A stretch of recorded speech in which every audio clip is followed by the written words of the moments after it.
할렐루야.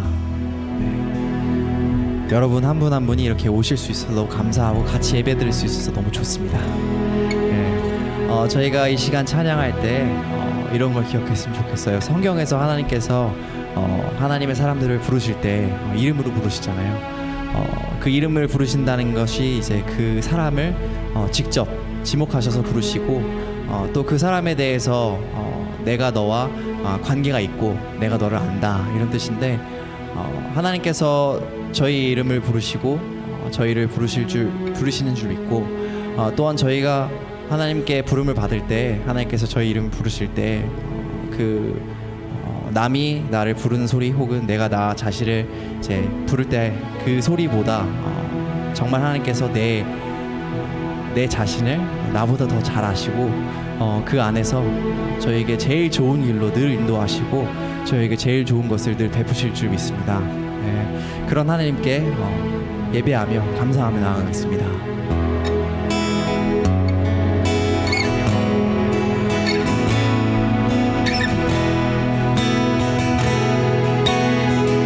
I have a maker. I have a maker. He formed my heart before even time began. My life was in His hands. He knows my name. He knows my name. He knows my every thought. He sees each tear that falls and hears me when I call.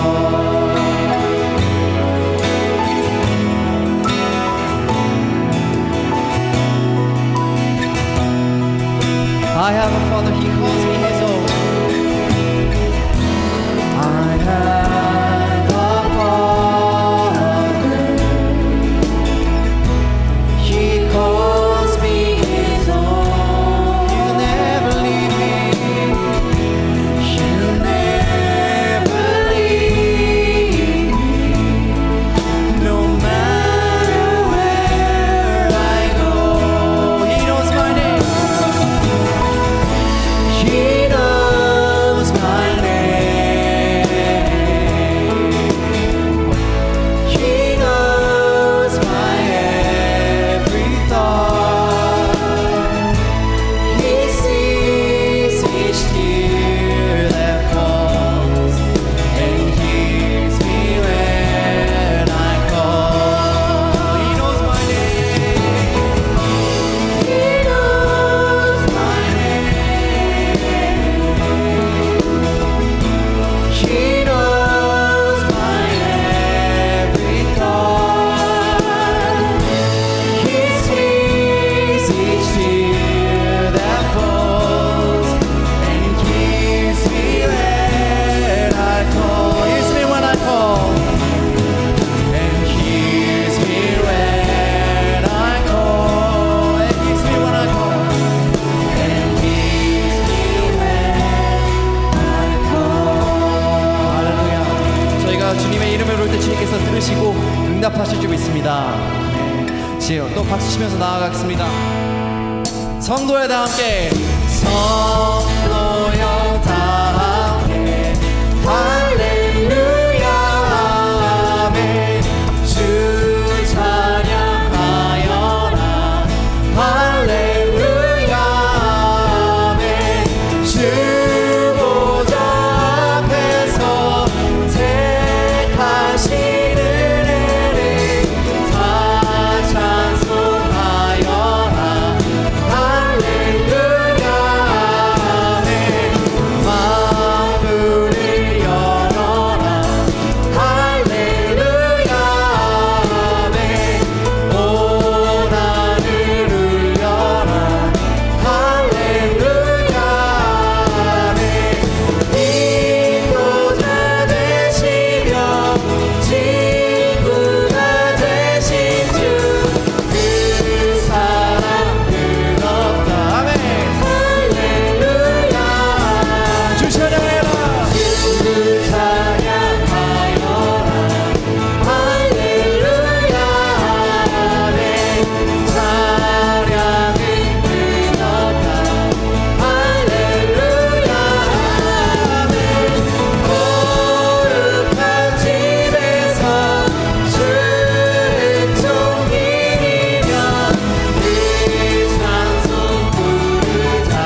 계속해서 찬양할 때 우리를 구원하시려 십자가를 참으시고 저희를 구속하신 예수 그리스도를 찬양하겠습니다.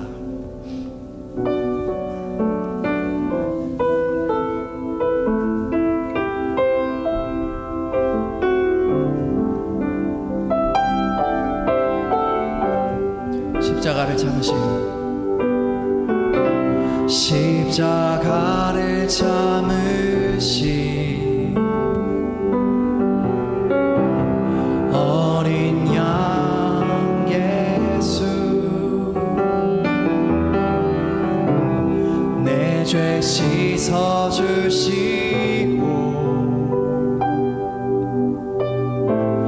구속하셨네.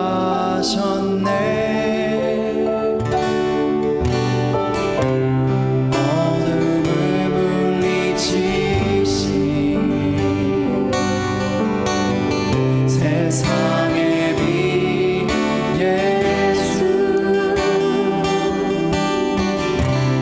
영광의 빛 비추사 자유케 하시네.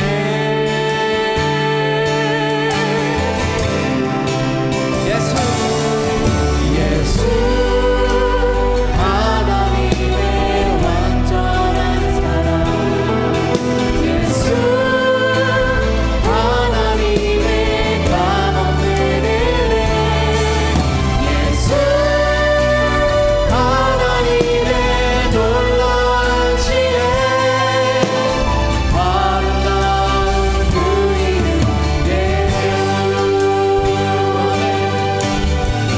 십자가를 참으신 십자가를 참으신 어린 양 예수 내 죄 씻어주시고 구속하셨네. 어둠을 물리치신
예수 어린 양을 찬양합니다. 네.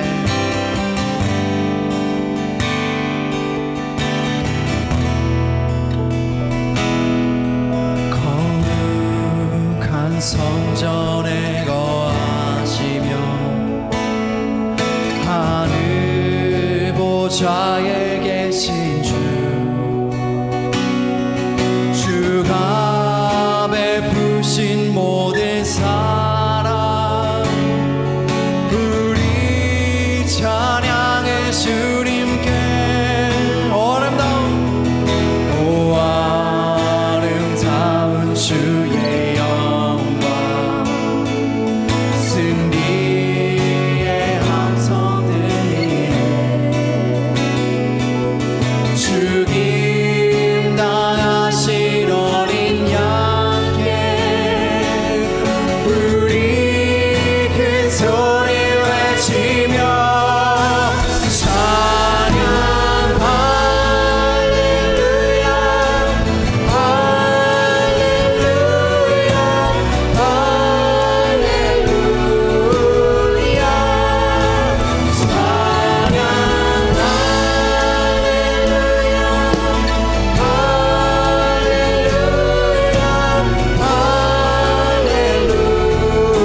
할렐루야 거룩한 성전에 계신 주 거룩한 성전에 계신 주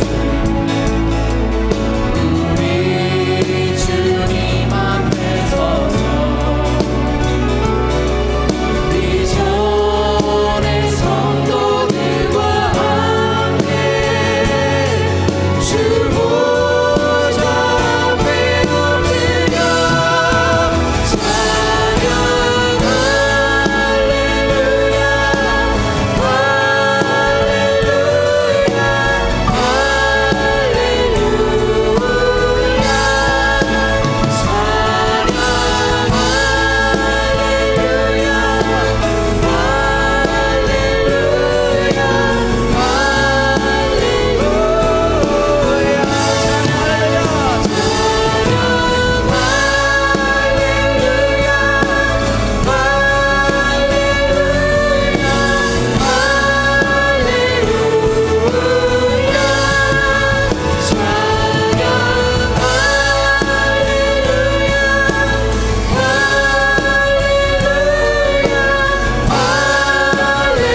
할렐루야 목소리로 고백합시다.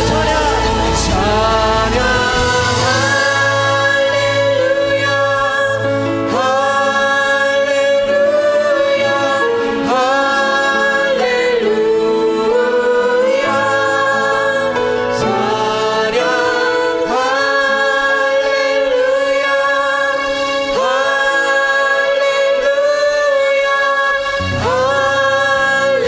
할렐루야 찬양 할렐루야 모든 찬양을 받기에 합당하신 하나님께 영광의 박수 올리겠습니다. 할렐루야.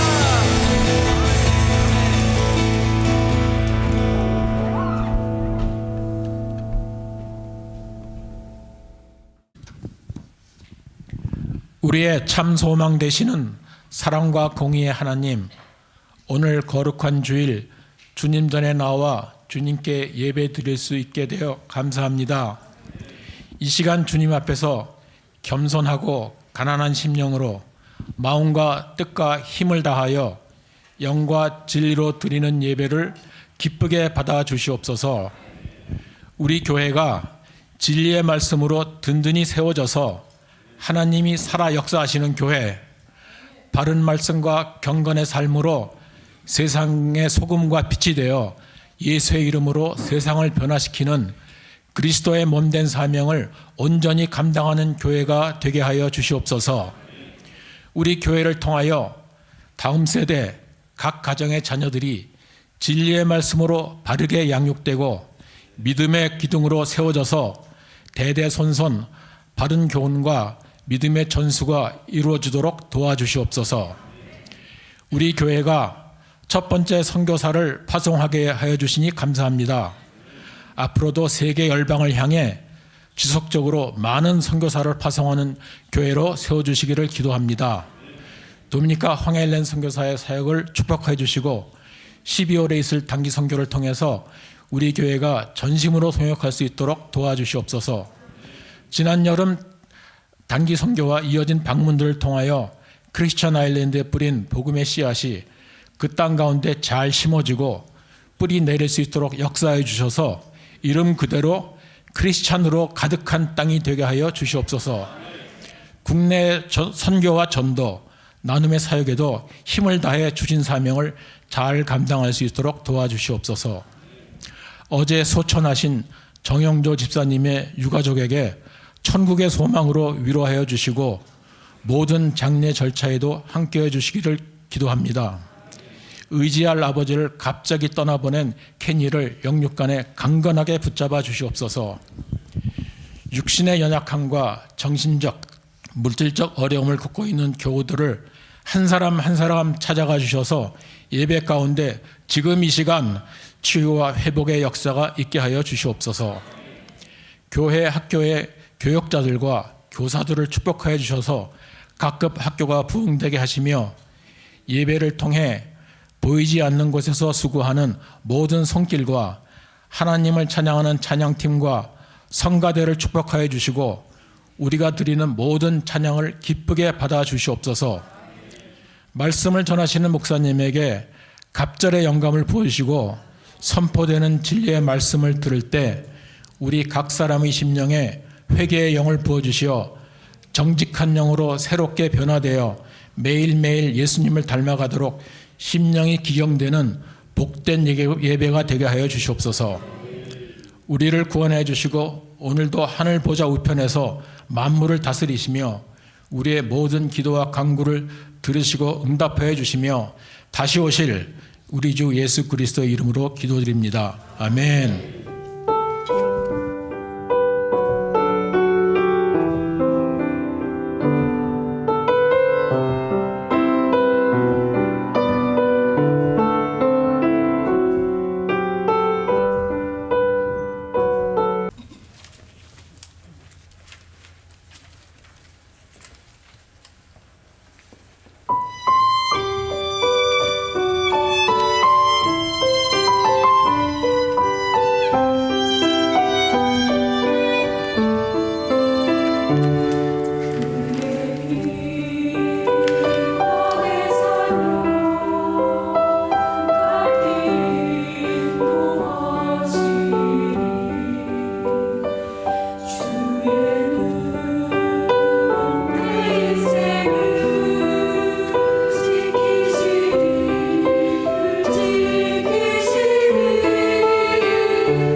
네, 오늘 하나님께서 저희들에게 주신 말씀 보시겠습니다. 하나님 말씀은 신명기 6장 4절에서 9절까지의 말씀입니다. 신명기 6장 4절에서 9절까지의 말씀, 저와 여러분이 한 절씩 교독으로 하나님 말씀 읽으시겠습니다. 이스라엘아 들으라, 우리 하나님 여호와는 오직 유일한 여호와이시니 너는 마음을 다하고 뜻을 다하고 힘을 다하여 내 하나님 여호와를 사랑하라. 오늘 내가 내게 명하는 이 말씀을 너는 마음에 새기고 내 자녀에게 부지런히 가르치며 집에 앉았을 때에든지 길을 갈 때에든지 누워있을 때에든지 일어날 때에든지 이 말씀을 강론할 것이며 너는 또 그것을 내 손목에 메어 기호를 삼으며 내 미간에 붙여 표로 삼고 또 내 집 문설주와 바깥문에 기록할지니라. 아멘. 할렐루야. 이번에 디모데전서와 후서를 계속 묵상하면서 이번 묵상 속에서는 저는 좀 다른 시각과 눈으로 성경을 좀 보았습니다. 예전에 이 두 책을 읽을 때는 디모데의 심정으로 그렇게 읽었던 적이 많았습니다. 왜냐하면 제 자신이 아직 좀 어리다 이런 어떤 모습을, 어린 목회자의 모습을 가지고 있었기 때문입니다. 그런데 이번에는 디모데의 심정보다는 오히려 바울의 심정을 가지고 디모데 전후서를 읽고 있습니다. 만약에 내가 더 나이가 들어서 시니어 목회자라고 한다면, 물론 이제 제 이름이 이제 영어로는 시니어 패스터지만 아직 시니어는 아직 안 돼서 더 나이가 들어서 어떤 그런 시니어 패스터가 된다고 한다면 과연 젊은 목회자들에게 어떤 말과 어떻게 권면하고 무엇을 권면할 것인가 하는 것들을 많이 좀 생각해 본 시간입니다. 그리고 그렇게 다음 세대의 목회자를 세우는 것이 얼마나 귀한 일인지, 얼마나 아름다운 일인지 이 바울과 디모데의 관계를 통해서도 다시 보면서 결단을 하게 됐습니다. 저뿐만이 아니라 우리 모든 성도들께서도 이렇게 다음 세대를 이끌어 나갈 목회자를 귀하게 여겨주시고 또 제대로 세우기 위해서 우리는 정말 아주 각고의 노력을 해야 합니다. 지금은 이 목회자의 가뭄의 시대라고 그렇게 말할 수 있어요. 그만큼 목회자가 되려고 하는 사람들이 점점 줄어들고 있죠. 그 반면에 요구는 더 강해지고요. 근데 이 목회자의 수급 문제가 당장 어떤 문제와 연결되냐면 다음 세대의 신앙교육과 아주 밀접한 연관이 되기 때문에 앞으로 곧 모든 교회가 이 신앙교육의 위기를 경험하게 될 것이다 라고 예측하게 됩니다. 그러니까 이런 것을 우리가 미리 대비하기 위해서 각 교회마다 목회자를 세우고 또 그렇게 만들어가는 작업들을 해나가지 않으면 안 되겠다라고 하는 것이죠. 근데 그러면서도 여기에 아주 중요한 내용들이 있습니다. 그건 뭐냐면 목회자가 없다고 해서 자격이 없거나 또 미숙한 목회자를 세우지는 말아야 한다. 이렇게 봐야 하죠. 물론 처음부터 완벽한 목회자가 어디 있겠어요. 누구나 목회하면서 실수도 하고 또 부족한 면들을 드러내는 것은 사실입니다. 저도 돌아보면 참 많은 실수를 했습니다. 목회 초년병일 때는 뭣도 모르고 막 이렇게 대들다가 또 당하기도 하고 또 어느 정도 안다고 했을 때도 실수를 이렇게 하고 있는 것을 저도 가끔 보게 됩니다. 그러나 실수를 하는 것과 자격이 없는 것은 완전히 다른 차원의 문제라고 생각합니다. 자격이 없는 목회자가 세워지게 되면 교회는 위험에 빠지게 됩니다. 목회자가 없는 게 오히려 더 나을 수도 있다는 거죠. 목회자가 없는 것보다 더 좋지 않은 상황으로 갈 수 있기 때문에 우리가 이 좋은 목회자, 자격 있는 목회자를 세우는 것은 상당히 중요한 교회의 과제라고 볼 수 있습니다. 바울은 그런 면에서 이 아주 참 좋은 목회자인 디모데를 잘 선택을 해서 에베소 교회에 그 교회를 맡으라고 파송을 하게 된 거죠.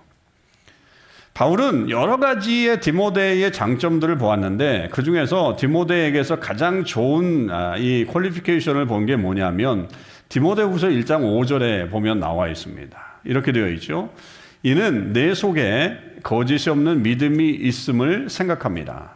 이 믿음은 먼저 내 외조모 로이스와 내 어머니 유니게 속에 있더니 내 속에도 있는 줄을 확신하노라. 이렇게 기록을 했어요.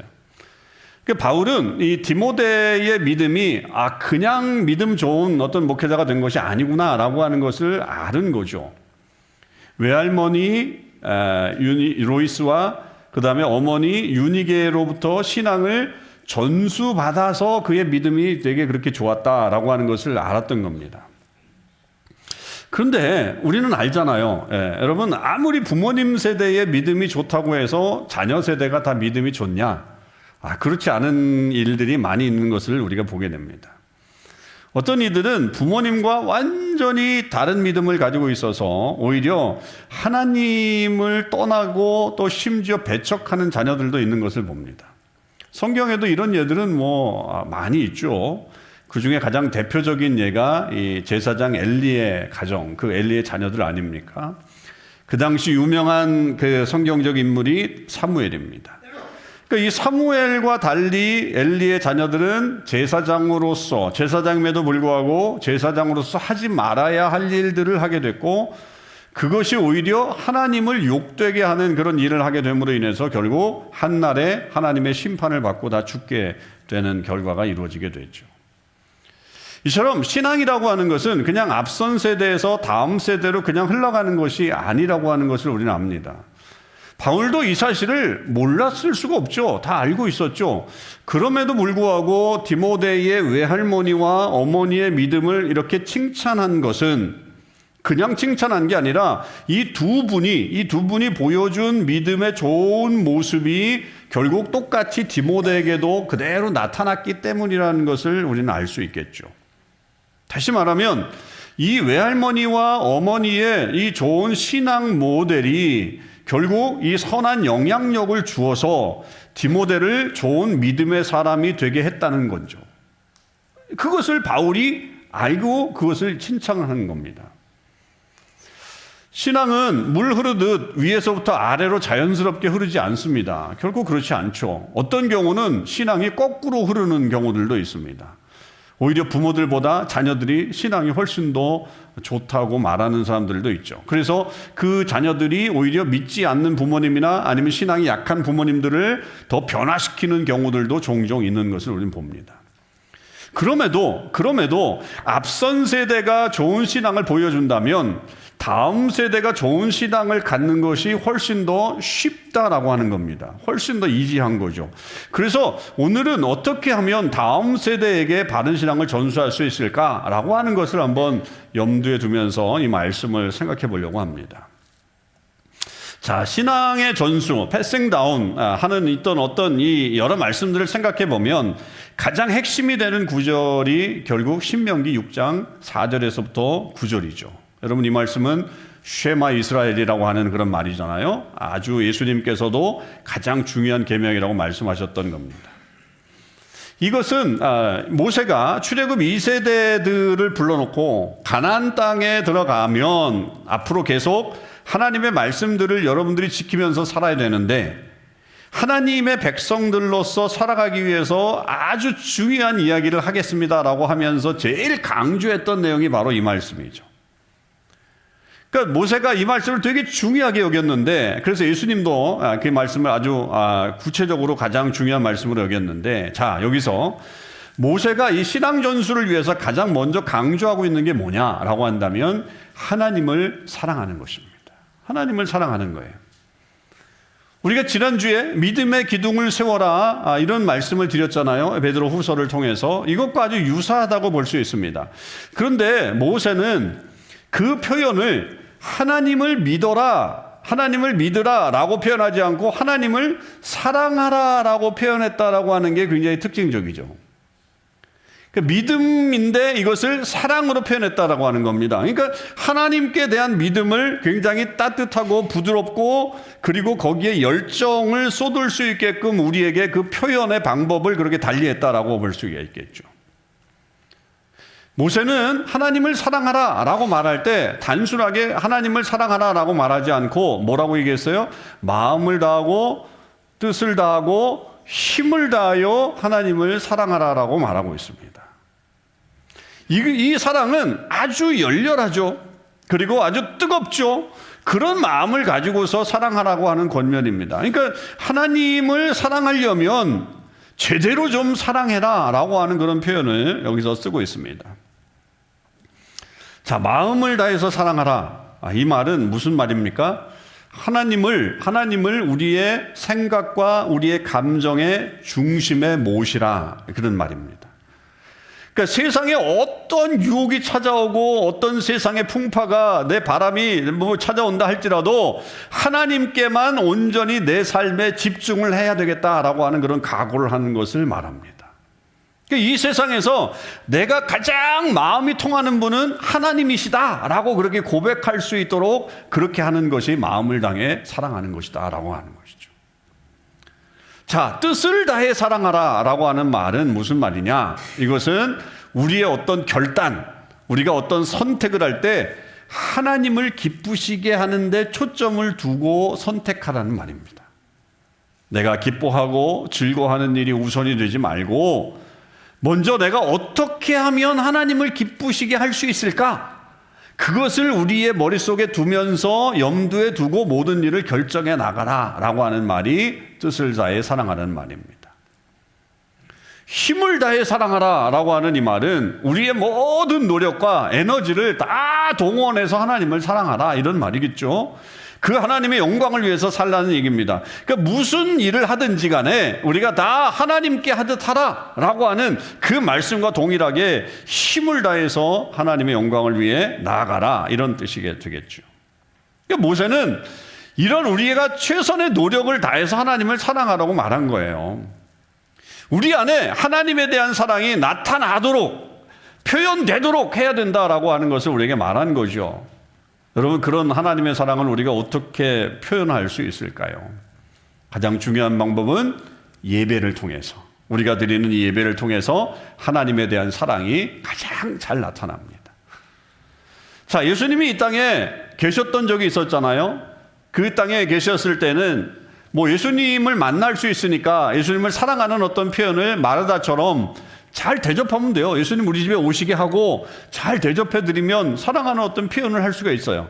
그런데 우리는 이 보이지 않는 하나님을 사랑하는 게 우리의 관건이라는 말이죠. 그러면 보이지 않는 하나님에 대한 이 사랑을 우리가 어떻게 표현하느냐라고 할 때 결국 우리의 예배를 통해서 표현해낼 수밖에 없다. 물론 요한 1서에서 형제를 사랑하는 것이 곧 하나님을 사랑하는 것이다 라고 하면서 우리에게 하나의 단서를 준 적도 있습니다만, 그것도 매우 중요하지만 그것보다 더 우선적으로 하나님을 사랑하는 방법은 예배를 드리는 겁니다. 우리는 바른 예배자가 되셔야 돼요. 최선을 다해서 여러분 찬양하세요. 찬양하실 때도 최선을 다해서 하시고요, 기도하실 때도 뜨거운 마음으로 기도하시는 거예요. 우리 대표 기도를 할 때도 아멘을 같이 하면서 같이 기도하는 거죠.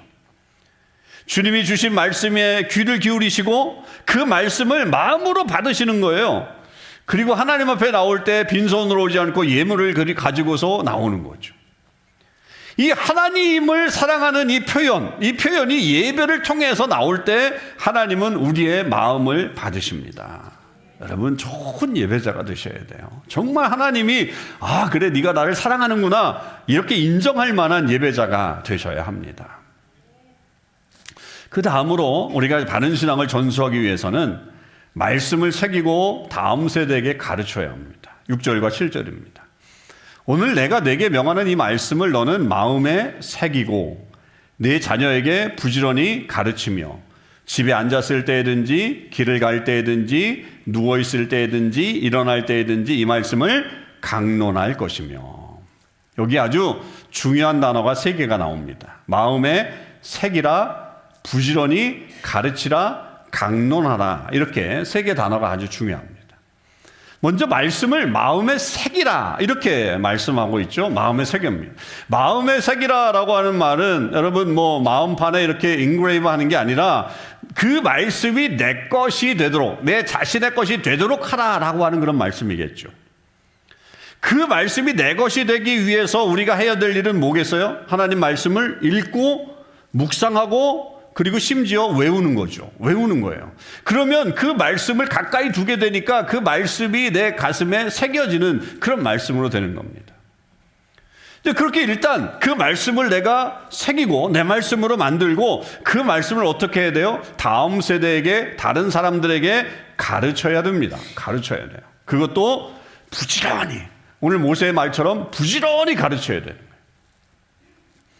왜 우리가 이렇게 열심히 가르쳐야 되느냐? 왜 열심히 가르쳐야 되느냐라고 한다면 다른 사람들이 하나님에 대해서 알지 못하기 때문에 우리는 가르쳐야 되는 거죠.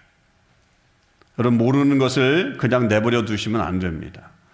스스로 깨닫는 사람들도 있을 수 있지만 거의 모든 사람들은 배움을 통해서 어떤 그 진리를 알게 되기 때문에 우리는 계속해서 부지런히 그 진리를 가르치는 사람들이 되어야 하죠.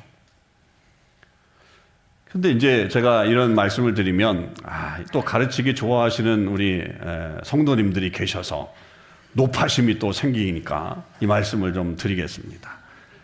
소그룹 모임에서 나눔을 할 때 가르치려고 하시는 분들이 계시면 안 된다. 이 말씀을 좀 드리고 싶어서. 좀 소그룹 모임은 좀 다릅니다. 여러분, 소그룹 모임은 서로 격려를 좀 해주시면 좋을 것 같아요. 나눔의 시간이 됐을 때 일방적으로 자기에게 시간이 오면 그냥 자기 얘기를 팍 쏟아내는 분들이 있습니다. 자기 이야기를 하는 시간이 아닙니다. 사실 소그룹 모임은 남의 이야기를 들어주고 공감해주는 시간이다, 이렇게 보시면 좋겠습니다.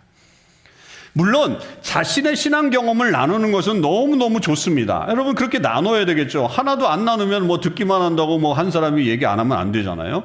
그러나 그것을 다른 사람들에게 강요하는 식으로 말을 한다거나 자신과 같은 경험을 해야 된다라고 막 이렇게 윽박지르면서 야, 이렇게 신앙생활을 해야 돼 라고 말해서는 안 된다라고 하는 거죠. 어떤 분들은 이 소그룹 나눔에서 신학적인 논쟁을 하시는 분들이 있어요. 신학적으로 아주 대가예요, 대가. 나눔의 자리는 신학적으로 누가 더 많이 알고 있느냐를 겨루는 이 컴피티션의 자리가 아닙니다, 여러분. 물론 거기에 이단 사상이라든지 다른 교리가 들어온다든가 이런 게 됐을 때는 진리를 가르쳐야죠. 당연히 가르쳐야 됩니다.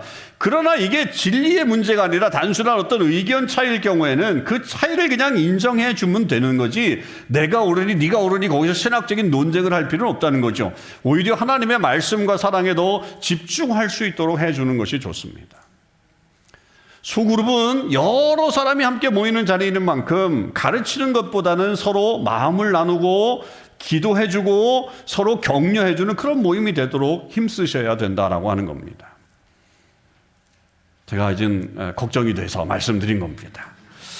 그러나 분명한 것은 신앙은 가르침을 통해서 전수가 될 수밖에 없습니다. 모세가 말씀을 강론하라라고 말했잖아요. 세 번째, 강론하라 한 것은 뭐냐? 반복해서 가르쳐라, 이런 뜻입니다. 반복해서 가르쳐라. 그렇게도 볼 수가 있어요. 그러니까 한 번만 가르치면 사람들이 금방 잊어버리기 때문에 여러 번 반복을 해서 그 말씀을 가르쳐야 그 말씀이 흡수가 될 수 있다라고 하는 것이죠. 저는 여러분, 우리 모두가 이렇게 하나님의 말씀을 잘 가르치는 사람들이 되기를 소망합니다. 근데 어떤 분은 그래.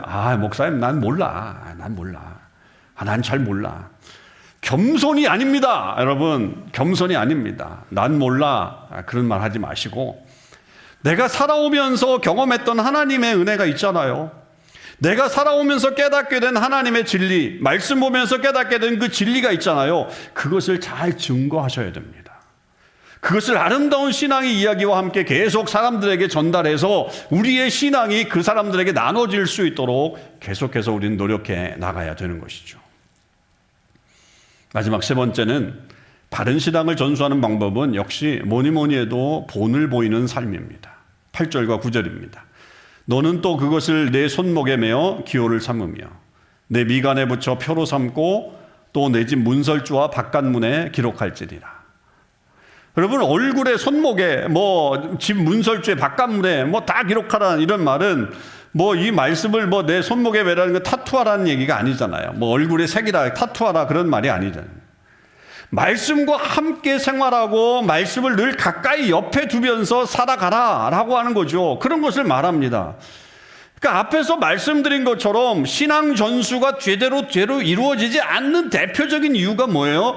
본을 보이는 삶을 살지 않기 때문에 그런 겁니다.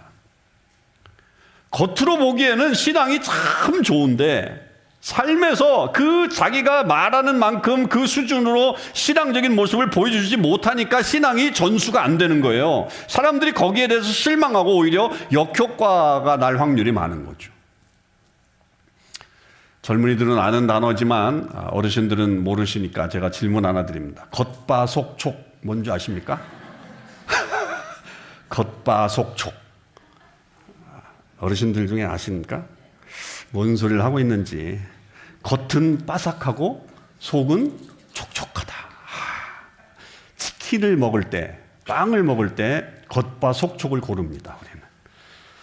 근데 이런 음식을 먹을 때는 그게 참 좋을 수 있는데 저는 신앙에서는 그게 별로 좋지 않을 수 있겠다 싶습니다. 겉모습과 속이 다른 모습이라고 볼 수 있겠죠. 물론 이런 분들이 있어요. 신앙생활 하다 보면 저 집사님은 예수 안 믿을 것 같은데 얼굴 봐서는 진짜 예수 잘 믿더라고. 이런 사람이 있잖아요. 가까이 가기도 힘든 분 있잖아요. 무서워가지고 그냥 가까이 가기도 힘든데 신앙은 진짜 좋아. 그리고 뭐 여자들 중에는 새침하신 분들이 있잖아요. 절대로 예수 안 믿을 것 같이 그냥 툭툭할 것 같은데 가보면 신앙 진짜 좋으신 분들. 이런 분들은 강력 추천드립니다. 근데 반대로 겉은 예수 잘 믿을 것 같은데 정말 속이 다른 사람들. 이런 사람들은 실망이 되죠. 겉과 속이 다른 사람은 다른 사람을 실망하게 됩니다. 그리스도인은 꾸준해야 되죠. 꾸준해야 됩니다. 일관성이 있어야 되죠. 그리고 그 일관성은 어느 때 나오느냐? 아무도 자기를 보는 이 없을 때 경건함으로 나타나야 합니다. 아무도 자기를 보지 않을 때 나타난 경건의 모습이 진짜 경건의 모습이라고 하는 거죠.